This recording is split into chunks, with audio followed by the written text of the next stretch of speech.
En esta ciudad no hay gente de verdad, no hay igualdad, esto no es humanidad. Estas estrofas son una introducción, llenas de ilusión porque son de corazón.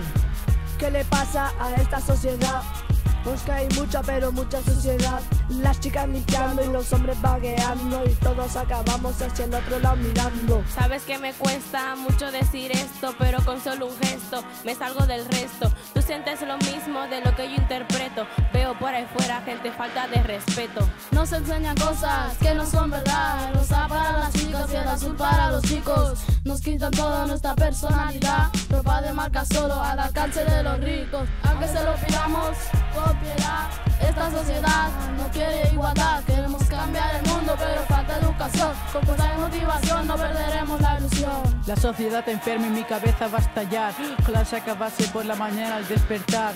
Todos con esa ilusión en su habitación, pensando por las noches cómo crece el corazón. Se dice que en el mundo debe tener igualdad.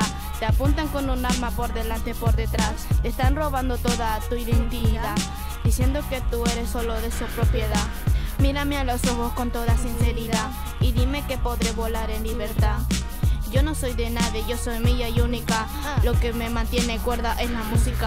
Hola, vengo a buscarte a la misma hora de antes. Vengo a confirmarte que quisiera horrorizarte. Soy la moda dominante, la que viene a estrangularte. Con mi mensaje arrogante vengo a dominarte. En el día de hoy no se valora la amistad, no hay prosperidad, yo la quisiera cambiar. Para retar, para soñar y poder cantar. Chaval, mirándonos los dos de tú a tú, igual. A la sociedad con humildad teniendo que educar, con buenos valores, sin parar de luchar y derrumbar, pues se en tan solo un segundo. Entre todas y todos cambiaremos este mundo. Hay un lugar donde el tiempo se para, cuando te das cuenta te golpean la cara, donde se necesita una reflexión, un camino u otro, esa es la cuestión.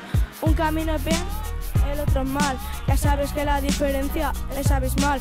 Piénsalo muy bien antes de escoger, todas juntas nos tenemos que proteger.